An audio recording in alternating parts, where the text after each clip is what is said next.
This time of year, kids are often asked what they want for Christmas. So much emphasis is placed on shopping and what they might get that a new initiative has been launched to ask all of us, but kids as well, what they might give this time of year instead. Margot Fisher is Madison Metropolitan School District school psychologist and 11 Logic consultant. She is back with us today. How are you? I'm well. Good. Better than you.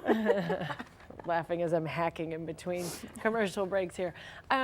Giving Tuesday, we ran a story on it earlier in the show here. First year for this initiative. What is your initial impression? Oh, I think it's terrific. I think, kids really need to get out of themselves and take a look at what's happening in other parts of the country, other parts of the world, and how truly blessed many children in this country are. Yeah. You say it's possible. A lot of families out there right now may not know quite how to balance the gift giving to, within their own family with the importance of giving outside the family as well, nor know really where to get kids involved. A lot of times there are restrictions on how you can help. Well, I think one of the important things for parents is not to do this, to make this a guilty thing for kids.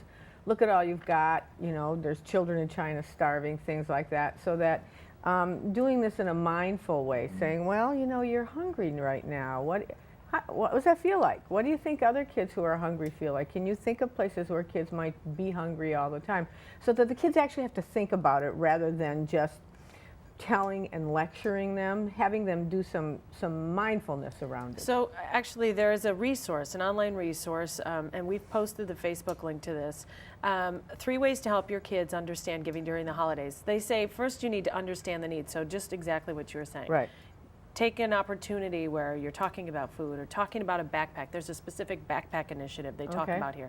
Choose a charity together. What's the importance of doing that? Well, I think kids need to be involved. It has to be something that's important to a kid. So, maybe they go work at a food pantry. Lots of food pantries will allow kids to come in and be helpful in many different ways so they can see the direct impact of their giving.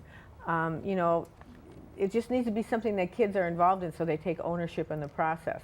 And reflection and thanks is the third point that this whole initiative makes in terms of children. What do you think is most important there for parents? I think taking time to review with kids what they've done.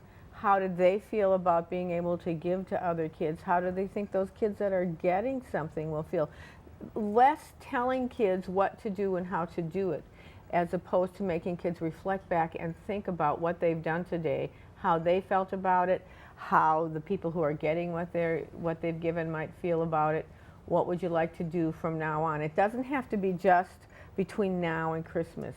Kids can give all year long. They can be involved in giving and involved in service projects all year long. And if you start that with kids when they're very little, they keep doing it all their lives. Absolutely, Margot. Some great reminders and insights on Giving Tuesday and how we might get our kids involved in the mix. All right, still ahead.